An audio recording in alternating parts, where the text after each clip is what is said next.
Hey guys, welcome back. Happy Saturday morning. We're actually chilly down here. I think we're high. It's going to be like 45 today, low in the 20s. That's kind of how we've been. But no snow. Y'all can send me all your snow. And those who are getting ice and snow, I know a lot of people are sending me things. Please be careful praying. I'm praying for everyone's, all the grid, power stuff, everybody to stay up, everybody to be well and safe. Anyways, popping up here quick this morning before we get going on a lot of things we got to do today is the stuff that's in the fog. I put a community post up last night about what they found, and I found there's like 3 or 4 more testing sites they had done. They're coming up with the same type of things. So again, knowledge is power. That's why I say don't freak out. But I had just done a video about what I was seeing, what I've been seeing and hearing about, like illnesses and thing. I think this is a big contributor, especially you have to look at zoning areas where it was most heavy, and then like, oh my gosh, the whole block, the whole neighborhood, community, they all have the same thing. And I had said that before. So Serratia marcescens, it's a difficult one to say. That's a gram-negative bacteria pathogen that got that's been they found in the testing. And he rated on the thing. I think the biggest contributor that I was going to do is going to be your upper respiratory, which can turn in, your any of your respiratory stuff, your eyes. People are having stuff with their throat, their sinuses and stuff. That's going to cause a big thing. It can cause things like severe urinary tract infections. Anything can lead to like a severe meningitis because it's bacteria if it didn't get taken care of. Gram negative. Now, on my side, it's just my opinion. Again, read my disclaimer and all that, and do what's best for you. And just, I'm saying, if you ever have anything, whether it's this or strep or whatever, you need to know gram negative, gram positive, so you know which one, if you choose to go an antibiotic route, what you need to use if it comes to that's what you need. Now, I am big on don't take antibiotics for precautionary stuff. You are not doing yourself any favors, and you are setting yourself up for a major problem in the future. But just make sure you identify them. Make you a chart in like I always talk about for 3 years is like get a 3-ring binder, some type of notebook that you're keeping your prepping, medical, all that type of stuff in there. So if you learn one things are identified, put gram negative, gram positive, what it is, which if you go antibiotics, like people have, so many have those, a J's case wellness box or things like that, or you have, dare I say, fish box, what I'm talking about, that's a no-no. Different things like that. Just because you have one on hand doesn't mean it's going to treat, that particular bacteria infection you have. So you got to learn that because you're going to do yourself more harm if you don't, okay? Then if you go natural route, anyways, do what's best for you. Sea silver, oil of oregano, garlic, and mullein. Same thing I said in the video, things I'm seeing that I'm treating others with.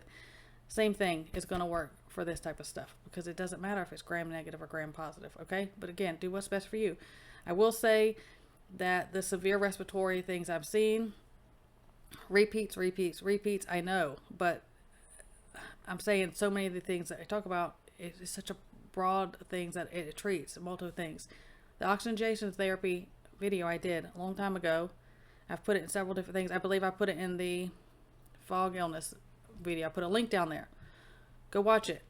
And what I talked about, put it in that. And if you have a nebulizer, because I think that's going to be needed for this type of stuff, and it's being used. For those who have them, it's being used. Put some silver in there. Okay. I just think so. I think it's going to be needed.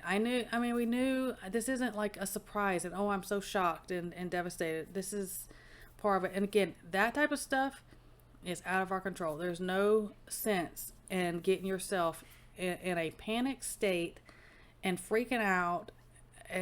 First of all, you're going to lower your immune system. Don't do it. Knowledge is power. Okay, I recognize it. It's so much easier if you know what something is than if you're wondering what something is, because usually our minds will make up way worse scenarios and everything else.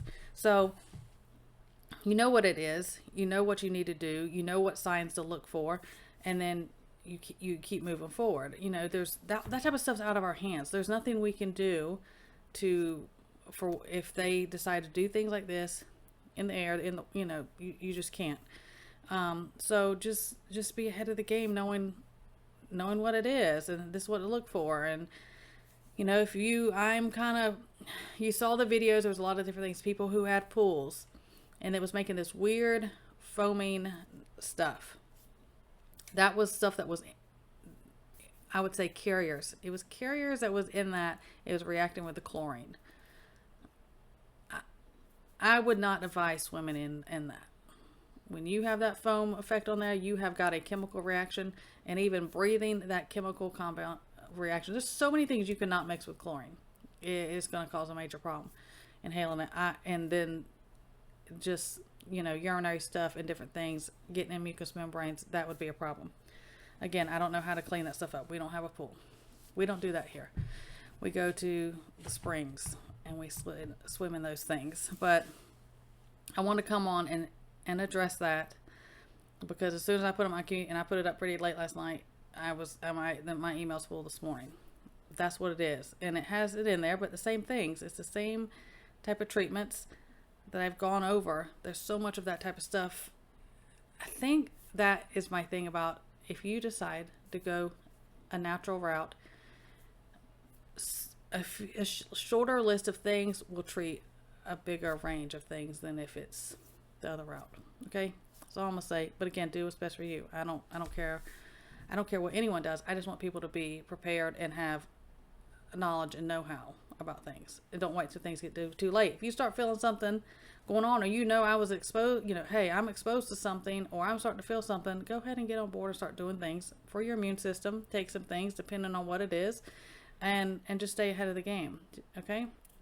And a lot of this stuff will, if it's going to take hold and it's going to be cause a lot of severe problems, it's those who are immune compromised.